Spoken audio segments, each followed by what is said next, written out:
Thanks, Anita, for a generous introduction. Good afternoon, everybody. Thank you for spending your afternoon here to listen to something may be of interest or may not be of so much of interest, but never mind. I'm going to tell what I learned about miniature cannons over a period of time. I did this booklet rather, almost 20 years ago when I was working in Brunei. I had a chance to travel through the interiors of Borneo and our neighboring islands. And I noticed, this artifact, a mini version of a cannon, a miniature cannon. So I wanted to do some reading and learn a bit about it. The only write-up I could find is some museum journals articles on it. So I attempt to maybe do a small booklet. And I was fortunate to meet Dr. Osman Yatim, the ex-curator of Museum Negara in KL, and asked him if he could proofread my draft, and he did that very kindly, and he also wrote the foreword. Dr. Osman Yatim is a recognized museum person, and he did the book Meriam dalam Sejarah dan Kebudayaan Melayu Nusantara, translated as Cannons in the Malay World and Malay Culture in our region. So today's short talk is something about this book and the anecdotes that I've learned, that I experienced gathering this information, and since the 20 years ago rather. So we're all familiar with our region, the Malay Archipelago, in between South China Sea and the vast Indian Ocean. Thousands of islands between Malay Peninsula and Australia. This region is blessed with, I'm sorry, I forgot my notes.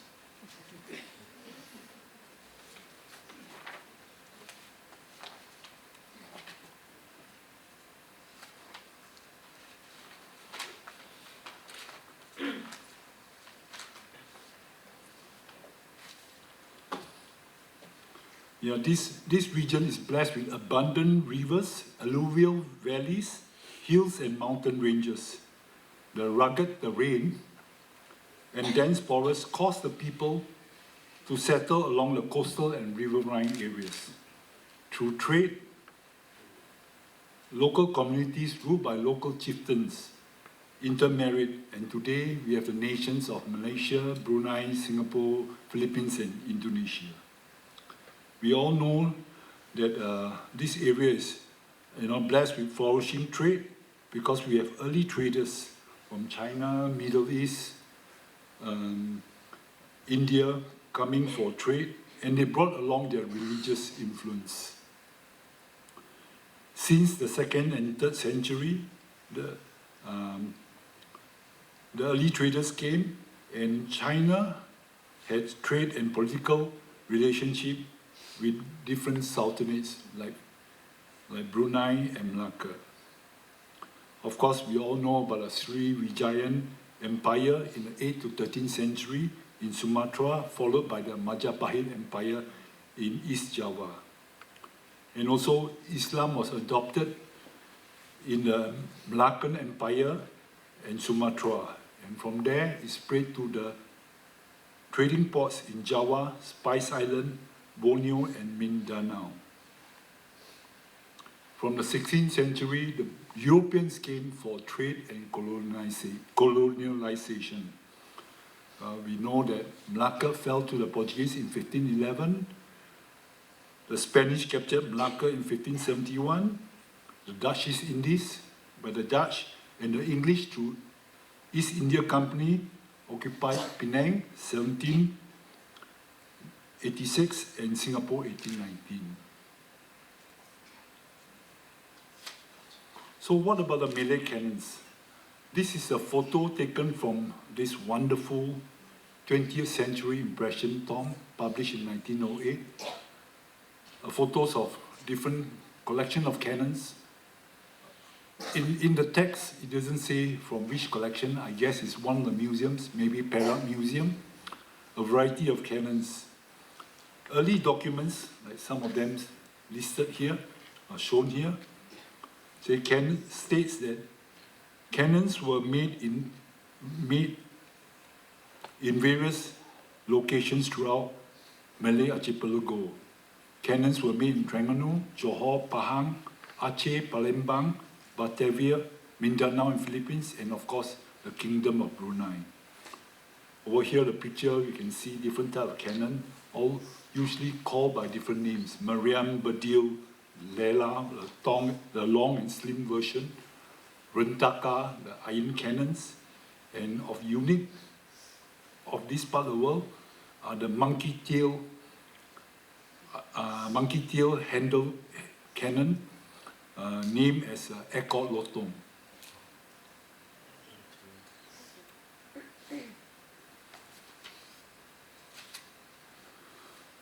This is a print from 1724 of Malacca, the port and the city of Malacca.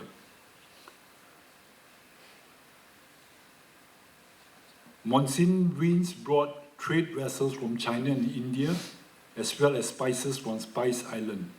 Malacca, through trade, prospered and established an advanced administration of government, legal, and trade.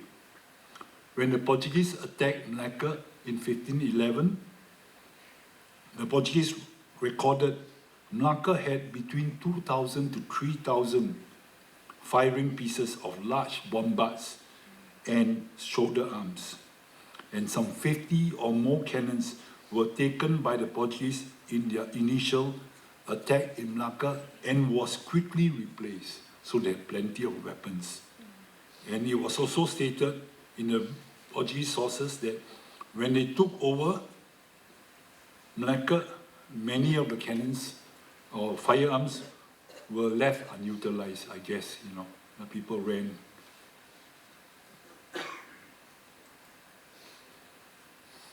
Now, how about this island? Now, this is a picture from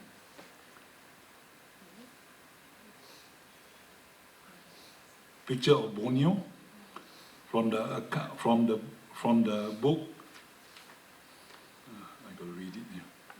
Antonio Pigafetta, the Italian writer of Magellan's World Expedition. Borneo, through early records, is recorded in maps and chronicles by the Chinese and Europeans, and named and called different names: Poli, Poni, Bruni, Borneo. In 1521,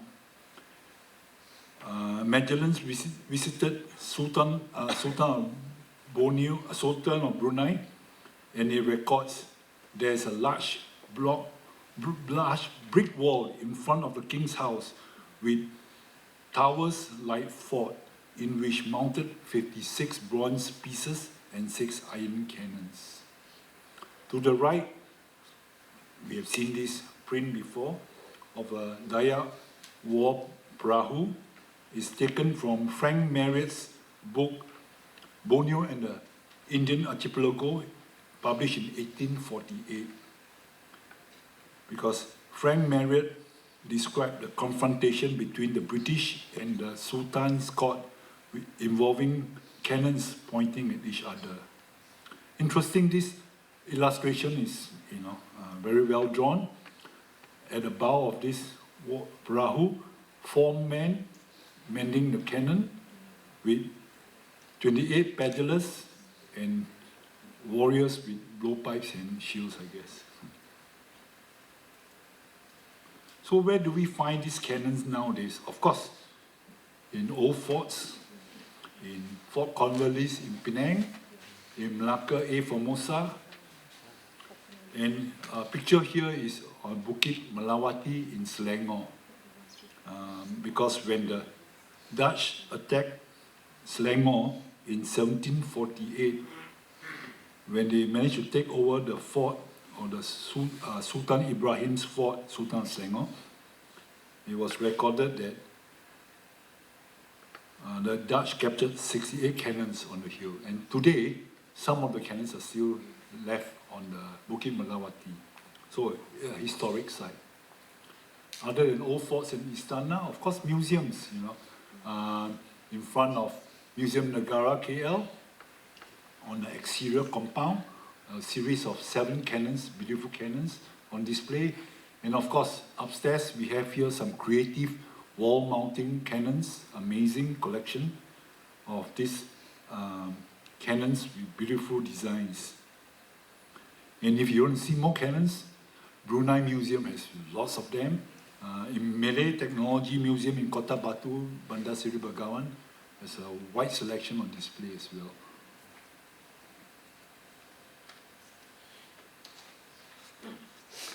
So other than just physical evidence, how about documentary evidence? I was so pleased to see this manuscript written in local language concerning firearms. While I was strolling through KLCC in KL in 2017, there's an exhibition on allegory. It's an exhibition on contemporary art expression from the Malay manuscript. In the collection of Dewan Bahasa dan Pustaka in Kuala Lumpur, they have 2 manuscripts written in local script Jawi, and one of them is manuscript 101, which is shown here, Kitab Ilmu Bedil. It's a manuscript about firearms and the technology of firearms. It's written in Jawi, it's written in Arabic, and it's written in Kelantanese dialect. It contains prayers, chants, jampi-jampi, and mantras. And another manuscript is manuscript in the collection of Dewan Bahasa and Pusaka, manuscript 31. Is a manuscript that describes the manufacture of gunpowder. And he has a chalk, a seal, a chalk mohor of the Raja Muda of Kelantan. This manuscript 101 is really interesting because it's written on, the paper is a European paper, has a manuscript, has a watermark, and the binding is a Concordian design. This is called Concordian design. The next, you can open up the fold. With the cover is leather cover with gold binding design. So it's a really rare manuscript. And in that manuscript, it has a picture of, I think, a senapang, I guess a gun or something like that, and how to, the art of firing, a position of firing. So it's amazing that we have local scripts documenting that. And this manuscript has been inscribed in a memory of the World Register in 2016. So if you want to find out more about this manuscript, approach Dewan Bahasa and Pustaka. They have it and they have done research on it. So they have actually published a paper on this as well.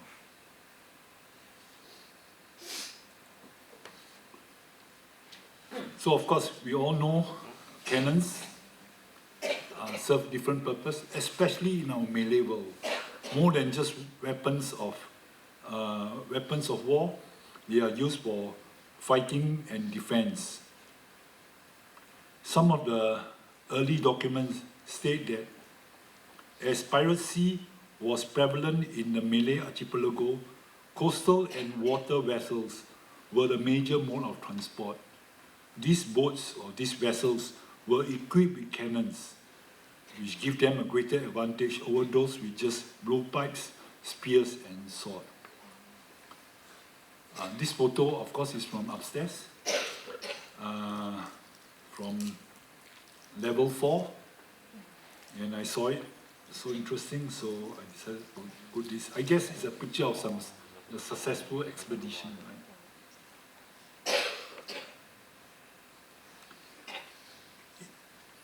Cannons were also used, cannon firing were also used for communication, for signaling and warning, and they are usually placed in strategic locations such as the top of a hill, a riverbank, or a fort. One of the articles written by Museum of Singapore states that in many parts of the Malay Archipelago, where land transport was difficult, cannons were used to transmit messages of importance and urgency, such as announcement of birth, a death, a festival, to drive away evil spirit, and an epidemic. So in here, at the exhibition in KLCC 2017, I saw this mini cannon. It's described as from Sungai Ujong, Negeri Sembilan. It was used as a signal cannon for communication, I guess, for firing for announcements. And recently, this year when I was in Brunei, during the fasting month, I saw in the local newspaper, Borneo Bulletin, it says that a photograph of 12 cannons being fired by Royal Brunei Armed Forces to mark the beginning of the Ramadan month and also the end of the Ramadan month. It's still being used today. Still being used that way.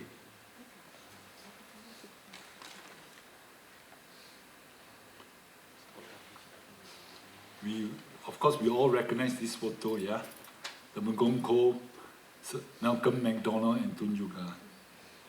Cannons have been associated with royal family ceremonies, especially in the Sultanate of Brunei. Brunei Museum Journals records firing of cannons on royal occasions to mark birth of prince and princess, coronations, royal weddings, and circumcision ceremonies. In Sarawak Gazettes records many of these events, with one of them recently on 1950s, when the governor of Sarawak visited Marudi and upriver Baram. It was recorded, and to mark the arrival, they fired Brunei cannons without harm to anybody. I thought that was an interesting way of describing firing cannons. Yeah. And of course, this picture shows that, Malcolm MacDonald loved traveling to visit this area, and he is formally welcomed by the paramount leader of the Iban, Temenggong Koh and Tun Juga. And in the visit, which is recorded in Malcolm MacDonald's book, The Borneo People, 1956, some photos of his visits, and this is from a collection in UC of Cambridge, I believe, where the miniature cannons were, I guess, enacted out or something like that.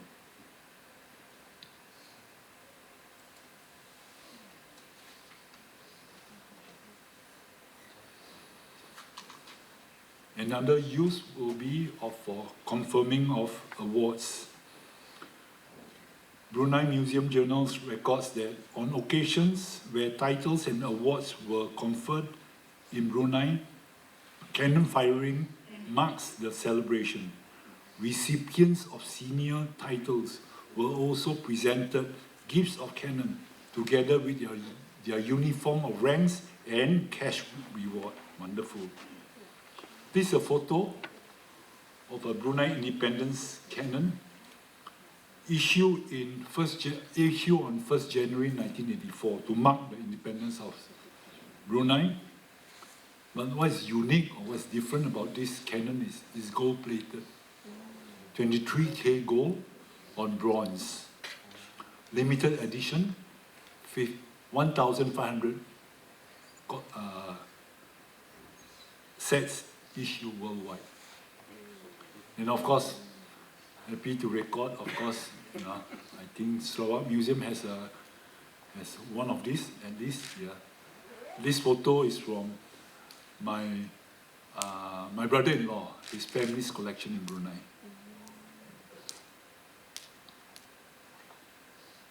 Oh, by the way, this one is only around 10 inches long.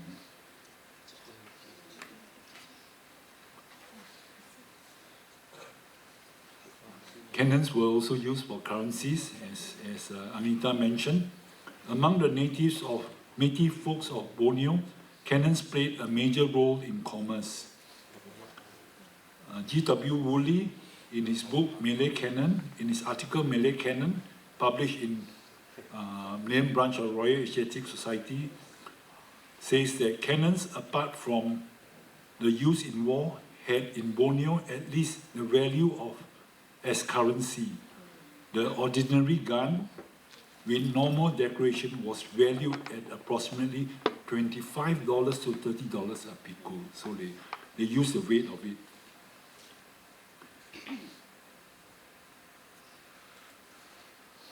Oh, by the way, this photo is taken from a next door museum, Islamic Heritage Museum, at the currency section. Yeah.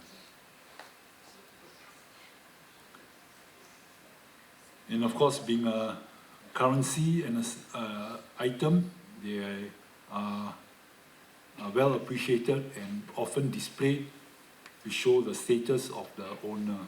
You know, placed in longhouses at the corridor or kept in attics in the longhouse.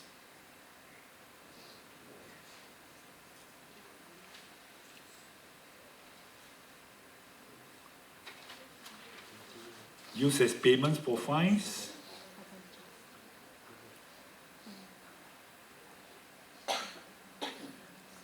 Cannons were used for settlements of fines for offences against the government and the communities. Quoting an article on Malay cannons, Woolley described fines of more serious offences would be expressed in so many pico or more cannons to be made up in weight specific to be paid. If you refer to Slovak Gazette, there are many articles that describe the crime case and the judgment fines in terms of the weight of the cannon, picos, amount of picos. In 1876, there's a case of harboring an escaped slave and stolen ancient jar, and the fine was 3 pico of Badil cannons. Yeah, and another case, a case of a murder of Dayak in Tinja, and the fine was 10 picos of Badil. For us that are younger generation, we may not know what is the weight of a pico. So going to the internet, 1 pico is equivalent to 100 catties, or 60 kilograms. So you have 10 picos is 600 kilograms of metal. That's the payment for the fine. You know, I'm sure it costs a lot of effort and a lot of weight to carry it. 600 kilograms is almost 8 times my weight, I guess.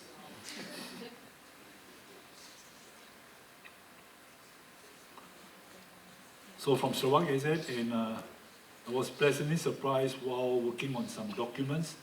I came across these 2 receipts for payments of fines. And here it says, for payment of fine of 10 picos of Badil, for the case of murder of Dayaks in Tinja. And it involves, the name stated here is Tamalong. Tamalong, the chief Tamalong, the chief of the Tinja, Brawan and suburb in Tinja. And on display upstairs is Tamalong's, or Abang Jao's, his other name, or changed name along the way, from Tamalong, when his wife passed away, name was changed to Abang Jao, and this is the door on display upstairs of his longhouse to his place, Abang Jao's door, donated by Abang Jao's daughter to Sarawak Museum. Amazing wooden carved decoration with some Jawi inscription.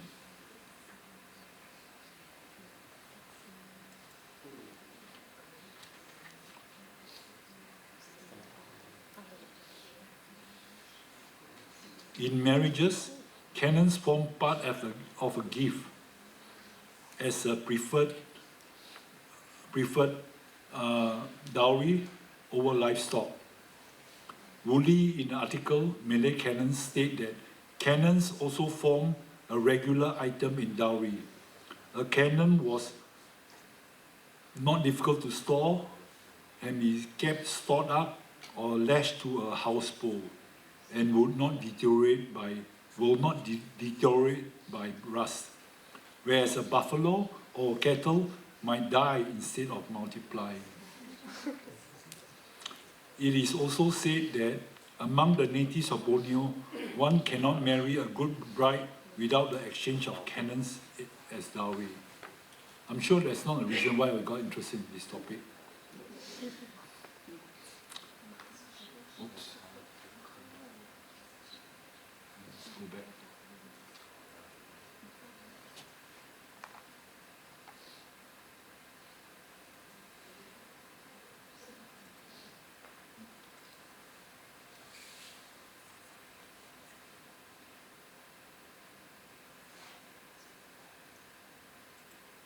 Press some buttons wrongly.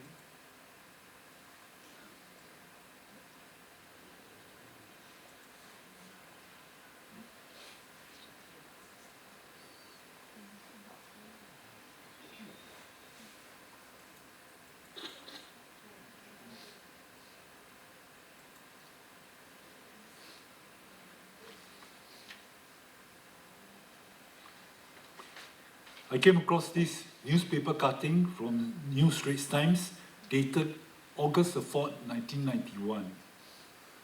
The title, now this article is written by well-known reporter James Ritchie. It says a wedding to remember. It's just amazing. It says the Sarawak wedding of the year of a mixed culture between Melanau, Malay and Chinese, witnessed by 20,000 people. The wedding of the third son of the late Governor of Sarawak, Sulaiman Abdul Rahman, and the daughter of George Chan, Anissa Chan. But what is interesting is the dowry. The hantaran emas, or the man's side to the girl's side, consists of jewelry, gold-plated tapak sirih, a Quran, prayer mat, a pair of shoes, traditional spear and kris, wedding ring, and currency of $999 in coins and notes. But the hantaran balas, the return from the lady to the man, is a Quran, a prayer mat, 9 miniature cannons, and a basket full of Chinese traditional gifts, delivered by 18 Chinese soldiers, some of them in traditional attire, which is what this picture is. So this is 1991.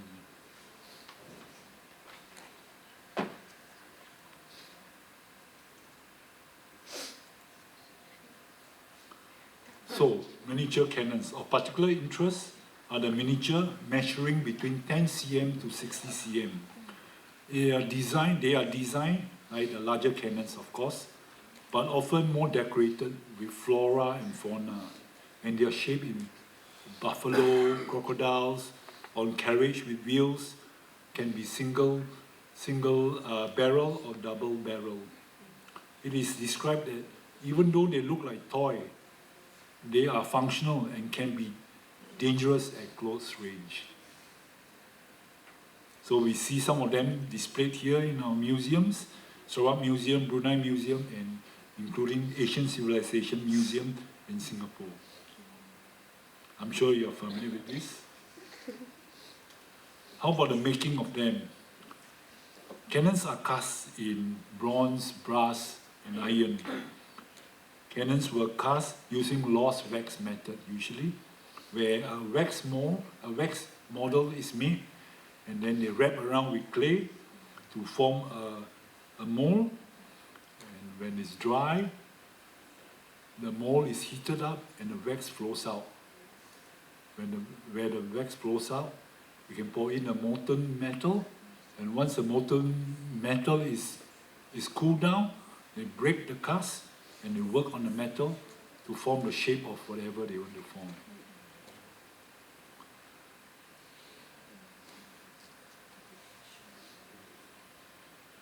So where are these usually made?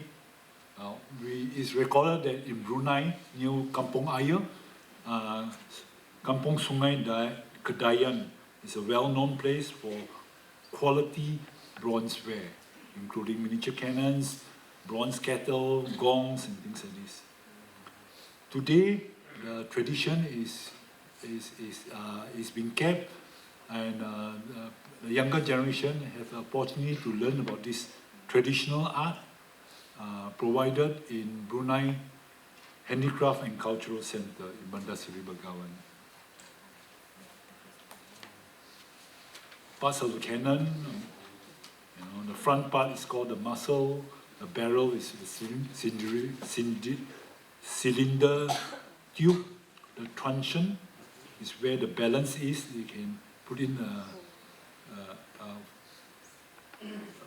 in the support and a pin for carriage, and a sight for lifting in the form of a dragon or a dolphin. The back portion is called the bridge, and usually of unique design of this part of the world is this castable area is usually hollow, so that they can put in a piece of wood for aiming or for putting a different elevation. You notice the bigger cannons from Europe, some of them are just a big knob here. There's one round metal thing. So this is one indication that, some of the designs are done locally here. I guess it's just making functional.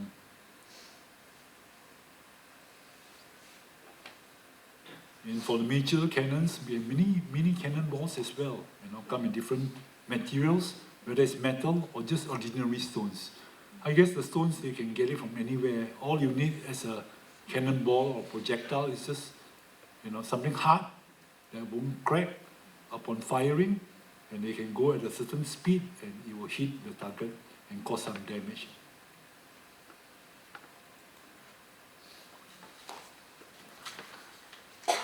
The local designs.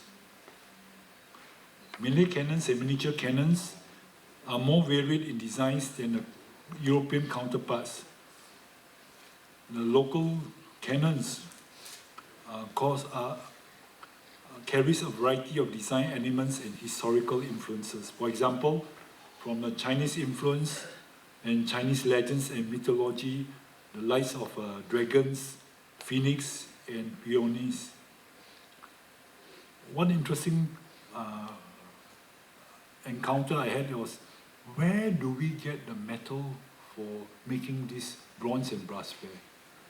We don't have any copper mines in Borneo, do we? I don't think so. So traditionally, where did the craft people, the bronze smith, get the metal? Early records says that from Chinese copper coins, with abundance of them, to trade. Even till today, Chinese copper coins are still available, and in big. You can buy them by kilograms. You don't buy them by units. You can buy them by kilograms. So, I guess through trade, copper coins, Chinese copper coins came in because China had copper mines, and people just use them and melt them as a source of materials. Of course, we know brass is copper with zinc, a certain percentage, and and bronze is copper with tin. Yeah, so majority is copper. From the from the Islamic design, we have calligraphy, we have geometric designs, and from the Indian influence, maybe we have the nagas and the serpents and the lotus on some of these artifacts. Well, what is most unique is the local taste. Local jungle creatures and wildlife scenes incorporated, for example, in this kettle. We have designs of crocodiles, wild boars, buffalo, dogs, hornbills, hunting scenes, lizards. It's amazing, you know, so decorative. I guess it symbolizes maybe strength, power, and productivity. When I gave a talk like this in KL, the curator of the museum in Museum Negara showed me one of their exhibits in the Museum Ethnology Dunia Melayu. It's an interesting cannon. It's around 3 feet long.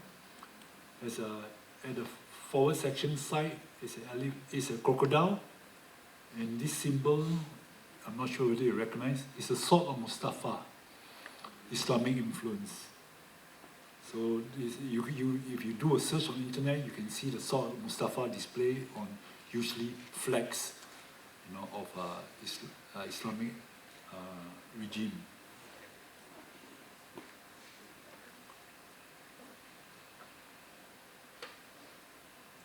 But I guess this one says it all for local designs. This is a short cannon.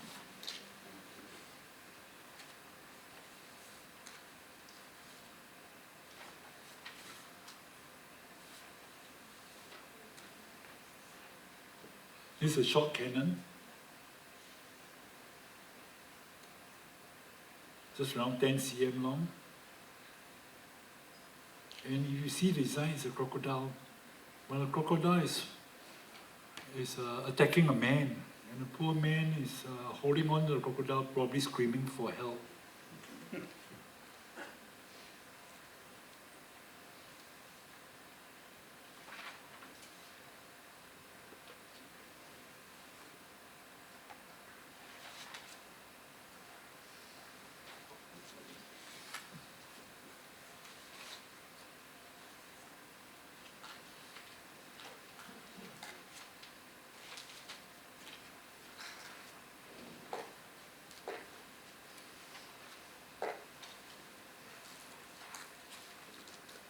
This is an 18 cm length cannon weighing around 0.5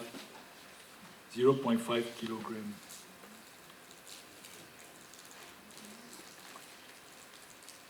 So in summary, the cannon ceased production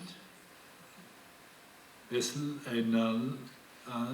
ceased production, and large numbers has been melted down or rusted away and destroyed or stolen over the Japanese occupation. So today they are less around, and of course you only see them in museums and some royal residence. In summary, with the historical significance and the superiority of art, the Malay cannons is a treasure to be preserved and valued. These cannons, especially the miniature versions, make an excellent display and a conversational piece and a unique collection. Thank you.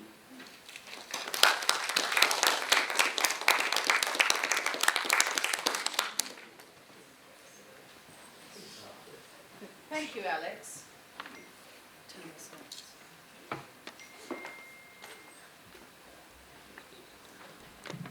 There is a rather sad tale to the... So you said that the production of the miniature cannons stopped around